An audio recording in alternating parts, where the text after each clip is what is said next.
Hello and welcome to another episode of Off the Leash, brought to you by the Racing Post in association with Premier Greyhound Racing, and a wonderful time to be alive. What a week of greyhound racing coming up. The St Ledger's in full swing. The Birmingham Cup is in full swing. There's top class action everywhere you look, and Tony Bullen joins us as ever. It's all happening, Tone.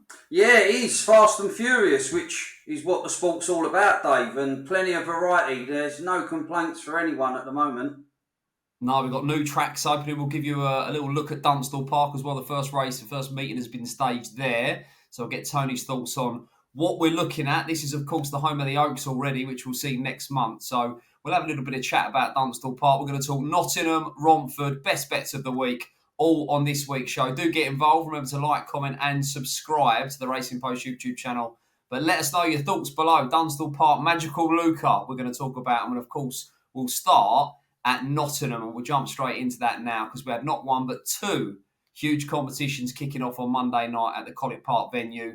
First round heats of the £12,500 Arc Birmingham Cup, switching from Perry Bar, of course, and the £20,000 Premier Greyhound Racing St Ledger, 730 metres.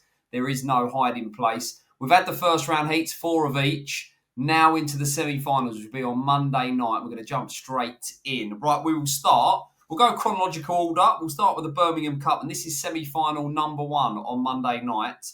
8-19, Cunningham User 9-2, Droopy Superstar 4s, unanimously on 11-2, Chelm's Bear, the anti-post favourite 13-8, Zebedee Cloasso 11-2, and Toddy's Tank, also a big price around the outside at 11-2. Right, we are going to look at Droopy Superstar, one of 2 winners on the card for Mike Burton. And out of trap 3 here, 28-24, unanimously on the early leader in trap 1, who's got the big early place. Brinkley's Louis in the stripes, Tony. Yeah, I mean, he's been accredited connection, the unanimous Leon dog. He's done well in competitions on his travels.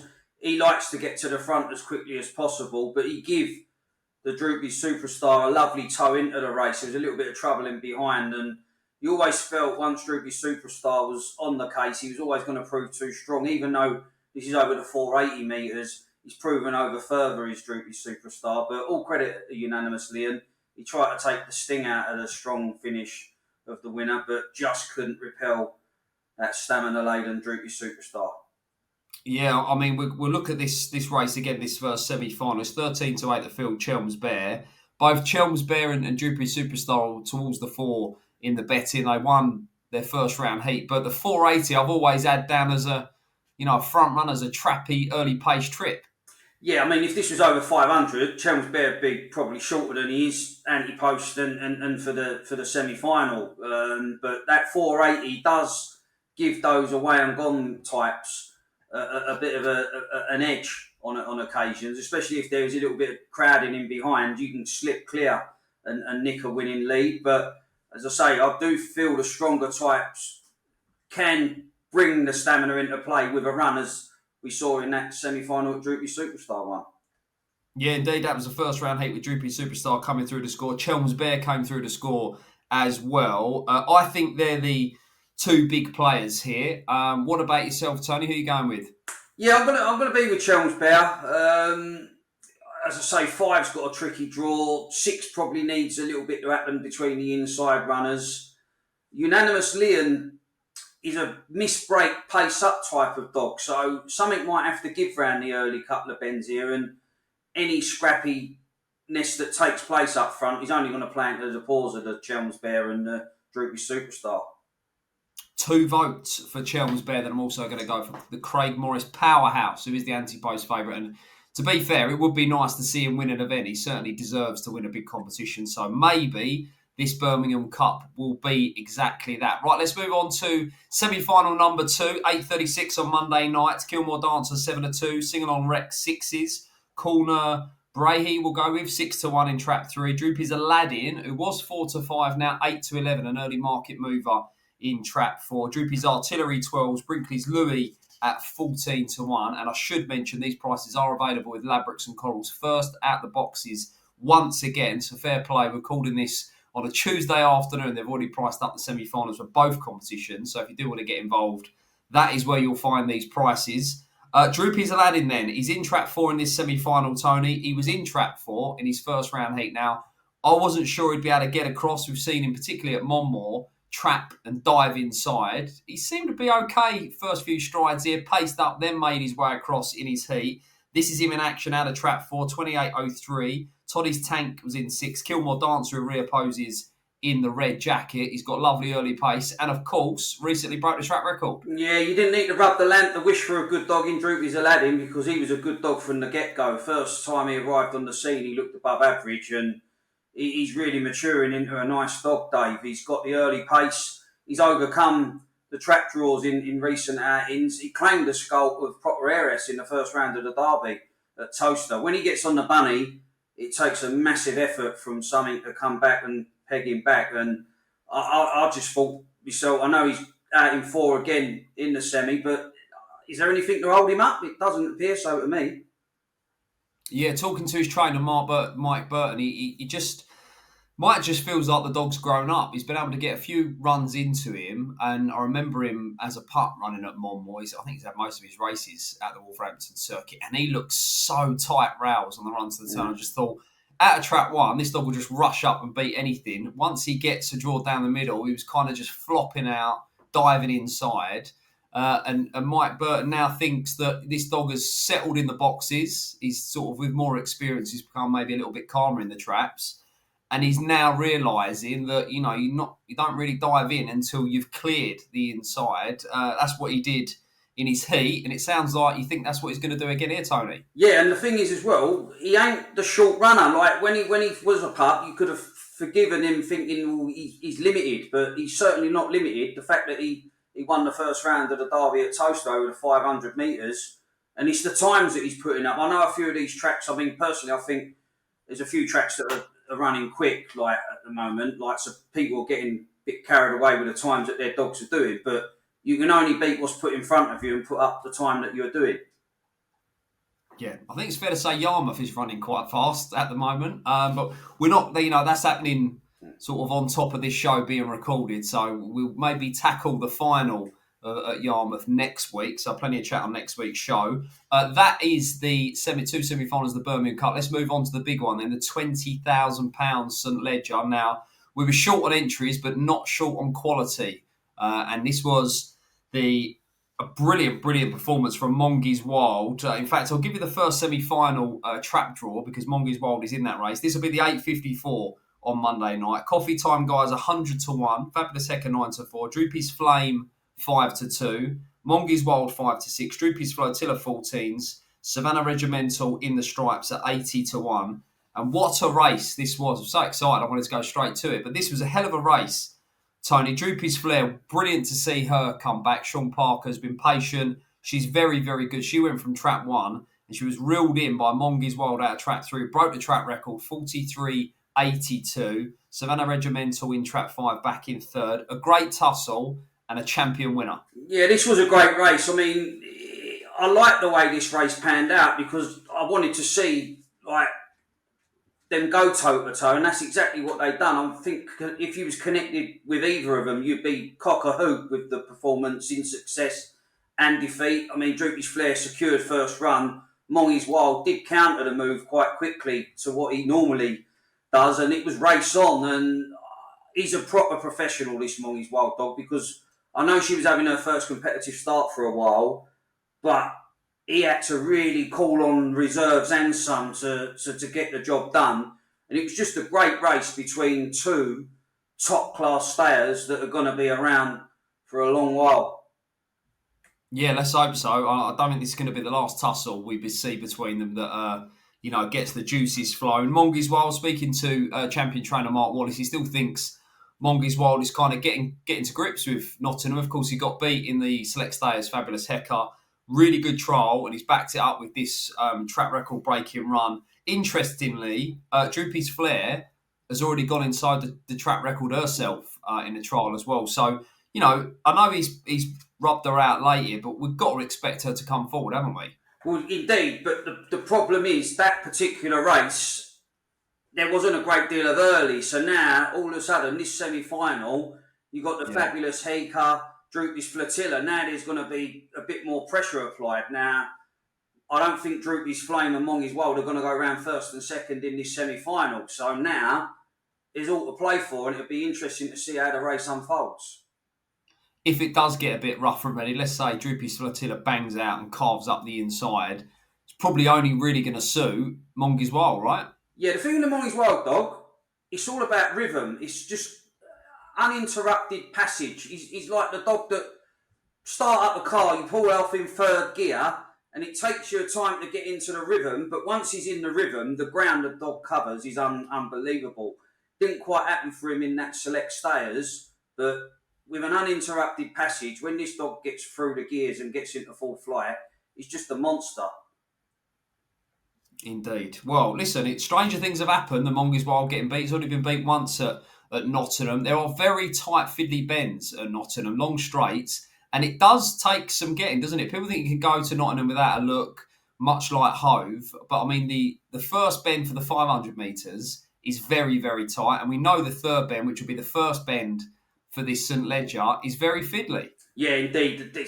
It's for years. I think there's been more scientists and technicians trying to work out why dogs, especially dogs on the inside, they seem to just judder it slightly, but it happens. Some dogs run it a little bit better than others, but yeah, it does come into play. Well, speaking of upsets and bizarre results, we've got one for you as well. Second semi-final, 9-11 on Monday night in Nottingham. Dairy Mona 7-1. Tricky's Button 16s, Beatty's Electra 7s, Garfield Blaze 7-2, Vigar 7-4, Deadly Disco 2-1. And this is the same Deadly Disco that I think was 9-1 on to win his first round heat, and he got turned over. We'll have a look at that. Dairy Mona for Dave Fradgley, 44.82 out of trap 4. Trap 6 was Deadly Disco. Tricky Buttons was in trap 3. Bit of a turn up this one, Tony. Winner off the front. Yeah, I mean, a 9-1 on was absolutely ridiculous. I mean, the dog was always going to improve for a look round, and he was all at sea. He was all over the place around the first two bends.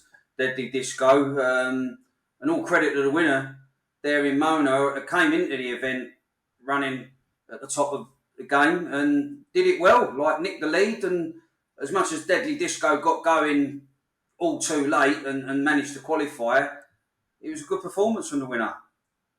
Yeah, I mean, he's a funny dog, Deadly Disco. If you think back to I think it was the Golden Jacket at Monmore, the 684, rocketed out the boxes and beat Mongys Wild off the front. I mean, he looks a different dog now.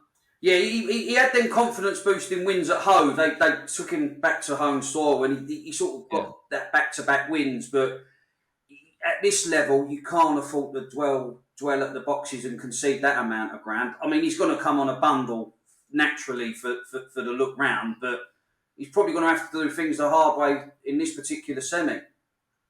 Yeah, how do you see it? Then we've got Garfield Blaze in there, who's obviously on the comeback trail as well. And, you know, speaking to, again, his trainer, Mark Wallace, who thinks this dog's obviously going to come on for the run. It was his first start since being withdrawn, I think, from the Regency final back in July. And he's a dog that looks like he wants 8 bends now as well. And we've got Vigar in trap 5, the Summer Stayers Classic winner. So it's a warm race. Yeah, and that's the thing, as you just touched on, he has definitely changed his style, the Garfield Blaze dog. Again, no real pizzazz in the early exchanges. And although Vigar was beaten in the first round, I just think that she'll out-middle these. She shouldn't have anything to fear from 4 and 6 around the first couple of bends, and I think she can just out-middle them going into the third bend and open up a winning lead, Dave.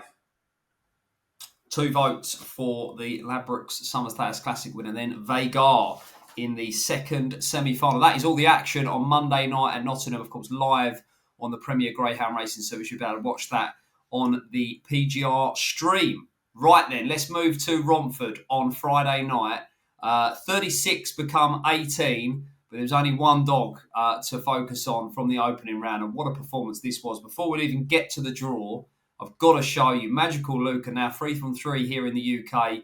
He was 7 from 7 over in Ireland, and he's equalled the track record at Romford. A dazzling display. 23-26, exceptional. Out of trap 4 in heat 4. Tasty Turkish was back in second in trap 1. Jack Tavendon in the stripes. This is poetry in motion. Just an exceptional and exciting, precocious talent here, Tony. Magical Luka. Yeah, the amount of times I've watched the replay of this race and shown it to numerous people, and I mean, one of my mates thought I had it on fast forward. The dog's legs were travelling so quick, it was just unbelievable.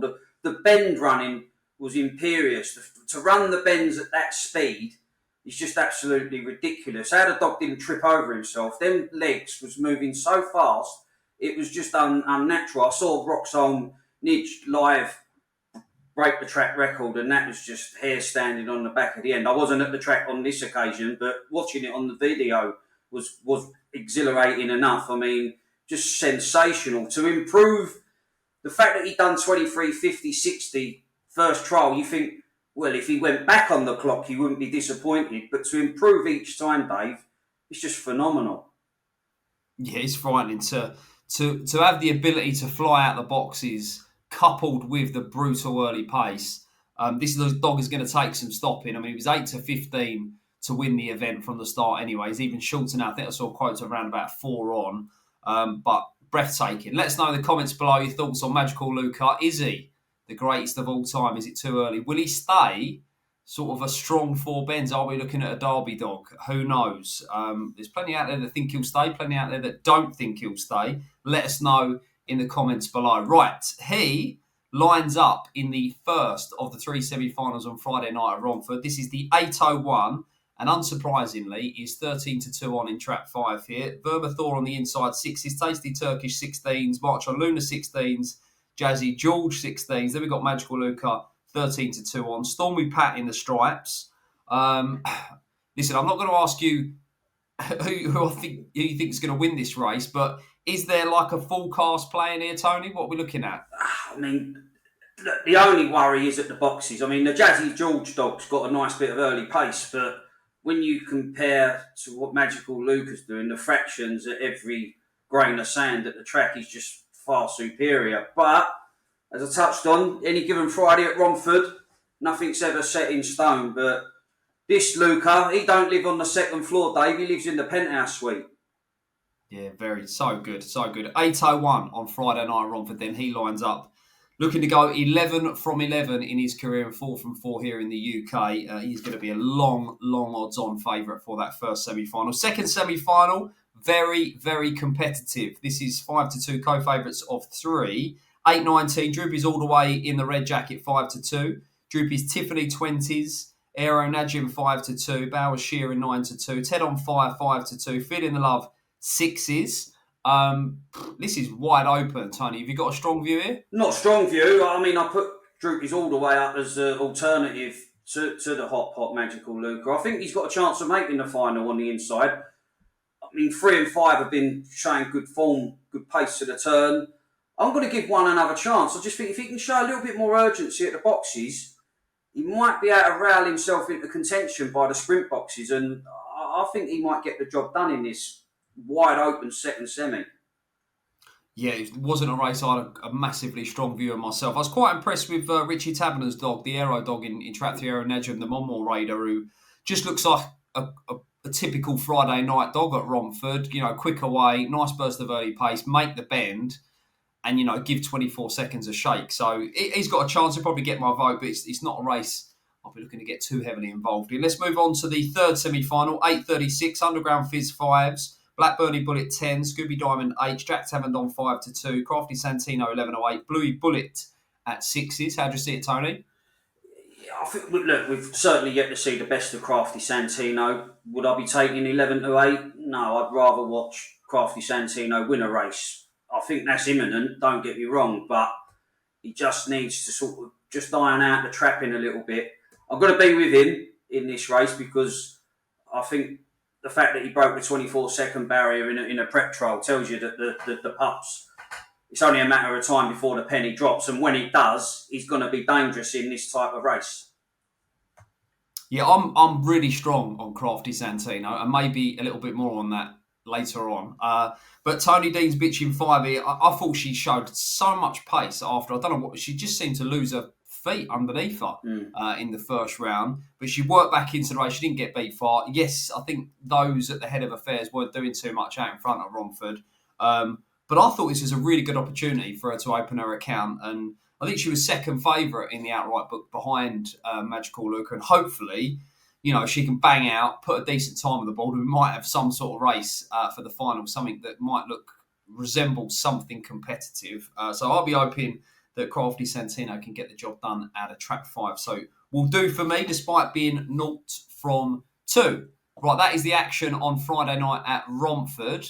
Monday morning then, history was made. Sovereign Poppy was the first ever winner at Greyhound Racing's newest track, Dunstall Park, on the inside of Wolverhampton Racecourse. Let's bring it to you then. This was the first ever race at Dunstall Park. Tony Bullen, the Racing Post, our open race correspondent. We're going to see some fabulous open racing very shortly at Dunstall Park. We've got the Oaks there next month. What did you make of it? Yeah, I mean, look, until we see a few meetings get underway, it's hard to just cast judgment after one meeting. But I was a little bit disappointed that there wasn't a longer run to the turn. But to be truthful with you, on what I saw for a majority of the races on Monday, if the dogs are going to go around them first 2 bends like that on a regular basis, that's good enough, because that's what we want to see, safe races rather than carnage. Personally, looks like if you've got an early pace railer, you could have an advantage, because if you can rail really well like the first winner did, that could be advantageous. But yeah, I'm old school. See, I like a long run to the turn, but in the current days that we live and tracks are restricted to what they've got built and design wise, I couldn't see. I think that everyone must have been delighted with what they saw on Monday. There were no serious carnage. Yeah, bring it on. Let's see how the open race dogs fare. Yeah, I mean, it's a quick 480, isn't it? I mean, it doesn't look like it's a quick 480, but some of the times are remarkable. Well, yeah, I mean, it does look a quick 480, and I think when you see the very good dogs go round there, you'll see how probably quick a 480 it is. But again, if it's fair and dogs, if you're good enough to come from off the pace, and you can come from off the pace, I don't want to see dogs running like when Toaster first started. You had them, it was like Indian file racing, and it just seemed like dogs were content to turn 3rd, 4th, 5th, and that's how they stayed. It was like that was how the racing panned out, but they looked a bit more racy for me. Again, I would have preferred a slightly longer run to the turn, which would have extended the distance, but look, the people that have built it know more than building tracks and surfaces than I do, and safety's the name of the game. Yeah, well, it's funny you mentioned Toaster there. Not in terms of, I'm going round in Indian file like we saw originally, but just watching the racing just reminded me everything. The rail of the first version of Toaster that we saw, the big wide track that they were trying to get 8 dogs round, but just the shape of it and the way in which the dogs were driving and attacking that first bend, running down the far side. It just looked like the original Toaster. And even the height of the inside rail as well. Like, we've become accustomed to not seeing that sort of at track. So, yeah, I can see your comparison with Toaster. That is Dunstall Park then, a greyhound track that is up and running inside Wolverhampton Racecourse. Will you be going, and what did you make of it? The Oaks there next week, or next month, should I say, October. The first of many big competitions likely to be taking place at the Wolverhampton circuit. So let us know your thoughts on what was Dunstall Park like for you then, the first meeting. And the doors will open next week. So we're very much looking forward to that. Behind closed doors the first week, and then the crowds will be flocking, no doubt, to Dunstall Park. Right. It is that time. Best bets of the week. Tony Bullen of the Racing Post. You was on fire last week, provided us with a winner. You have the honour, my man. Where are we off to? Yeah, well, Swindon, as I say, we got it right with Romeo Ability turning the tables on Little Brother. Only at the prices. I'm going to stay at Swindon. Our dearest Sam, there's a one-off open running alongside that Produce Stakes on Saturday afternoon, and didn't fare well at Nottingham in the Birmingham Cup, but had contested the Gold Cup at Monmore prior to that. 27.90 in an A1 in July for Frank Bryce's dog. I think can lead up the centre, and that should be that, Dave.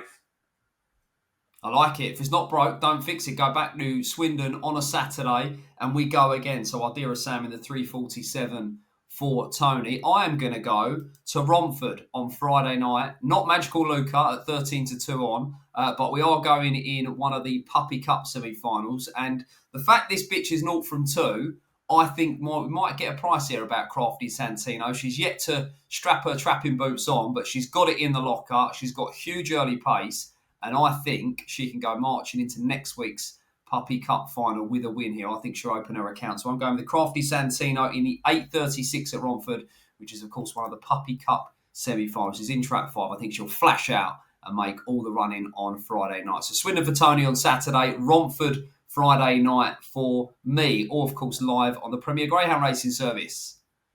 Right, Tony, that is it then. A quick word then, very quick word from yourself on Yarmouth. I'm absolutely convinced Romeo still is going to win the whole thing. What about yourself? It's taking place on Wednesday nights. We kind of sort of clashes a little bit with us recording this show, so we'll just touch on it briefly. What did you make of the first round? Who's going to win it? Yeah, I mean, look, Romeo still, he was a warm order. He put up a very impressive prep trial. It isn't a vintage Yarmouth derby, but you've got to be in it to win it. And I think he's the dog to beat. He even missed the break, pace up and still hit the first bend in front with that lovely run to the turn. And if he does get his trapping boots on, he's going to be posting, probably threatening the recent track record set by John Mullin's charge. So, yeah, he remains the one to beat.